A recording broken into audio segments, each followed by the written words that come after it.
Truly a big day for Doug Kaufman, a great day for Know the Cause, a wonderful day for each and every one of you, because a gentle man, if there's ever a man that put the gentle in gentleman, it is my guest today. Tullio Simoncini is a medical doctor. Further, he has his board certification in oncology. He is a cancer doctor, and yet he saw something terribly wrong with what was going on in oncology in Italy, and the word has spread. You guys, how many of you have emailed me? 100 of you? 200 of you?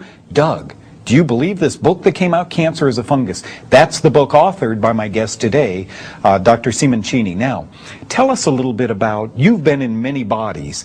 What do you look for as you navigate that camera through a person's body?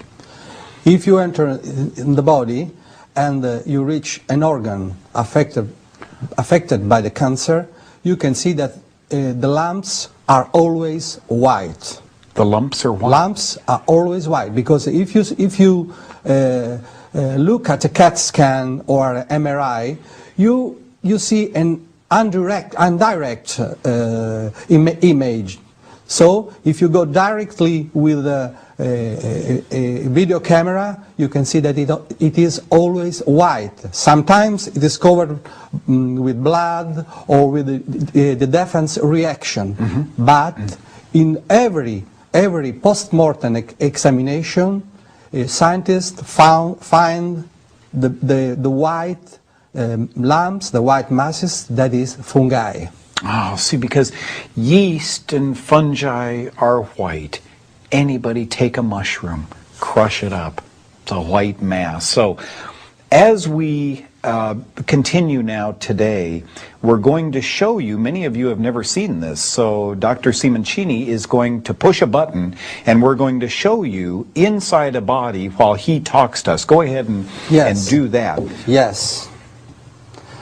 This is the pleura. We entered with a camera, and look, the pleura should be red, but you can see all the lumps, all the cancer that is white, really white. This is the heart beating. This is a bronchial cancer. Look, we went into the bronchia. Look, with the bronchoscope. Look, they are white, white now, as usual. And then in the colon cancer, this is red because there is a little bit blood. I washed it up. Okay, and now it's white. Now, look.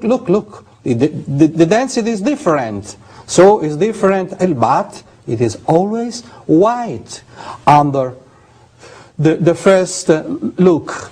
It's always white. And look, after one day treatment, okay. Look, it looks like thrush. Yes. On a tongue, which is yeast. This is the same illness, but here the fungus is on the surface. When the fungus enter in the body, in the depth of the body, it becomes a lump, and the reaction, the invasion and the reaction make the cancer, the lump, the tumor. So we are doing an X-ray, an imaging of some kind, and it looks black. You know, it's a shadowing on the, and so I always thought cancer was black, but this clearly demonstrates that it's not.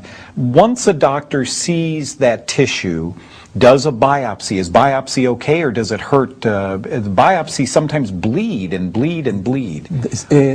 Biopsy is damages the tissues and favors cancer because, as I told you, damages the tissue. You can see the blood, the bleeding. Yes. But when doctors make the biopsy, they pick up just the outside part of the tumor. That is the reaction. They can see the fungi because they just pick up the external part of the cancer.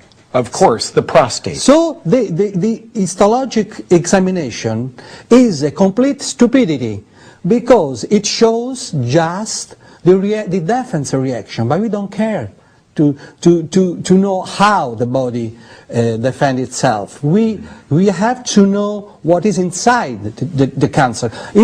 Cancer is like a solid abscess. Mm-hmm. So we have to see what is inside the abscess.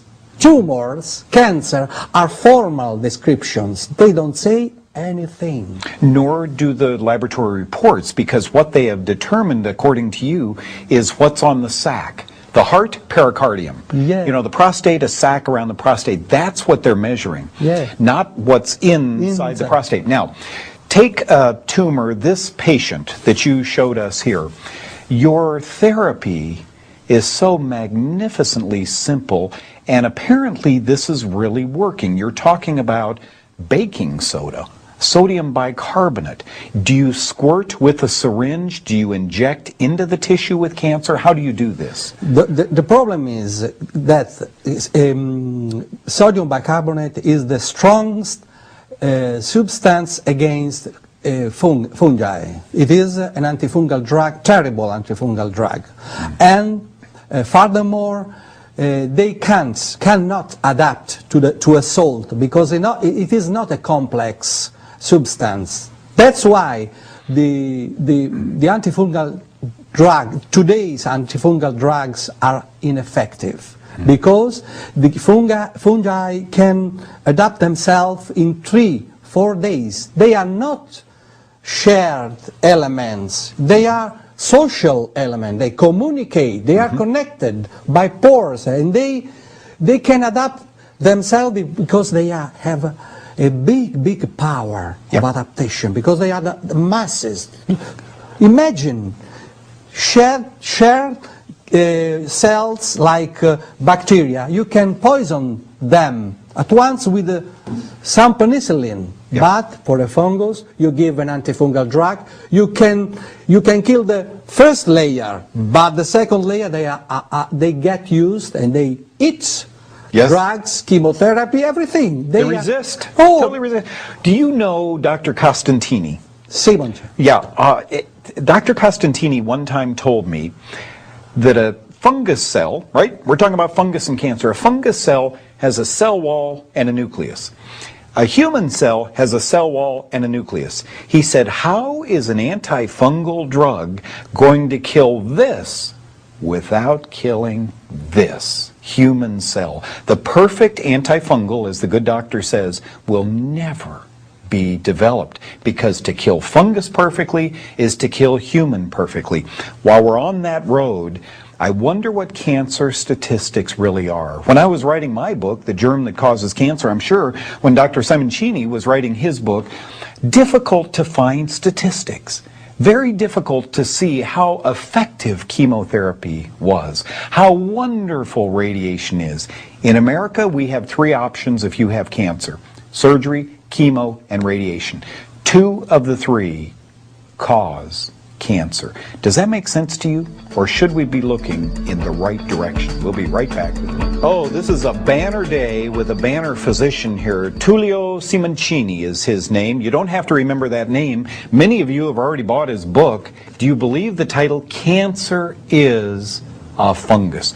Not maybe cancer causes some fungus. Not in the next 10 years we'll figure out what causes cancer. Cancer is a fungus. Dr. Simoncini is able to liberate the solid tumor, which I can't do, folks. I'm not a physician. I could never, working with all of these poor people, with their doctors, I could never say, I have an idea. Why don't we liberate the lump? Why don't we get the lump? And sure enough, we retract, we go in, it's white. It's white. Yeast is white. So we get inside the tumor, and then let's do something that would change the pH very quickly. This is an acid-growing mass. Let's make it alkaline. Sodium bicarb. It's about 12 cents. Let's do that. There are different kinds of tumors, doctor. One is a solid mass. One is blood that flows through the bloodstream.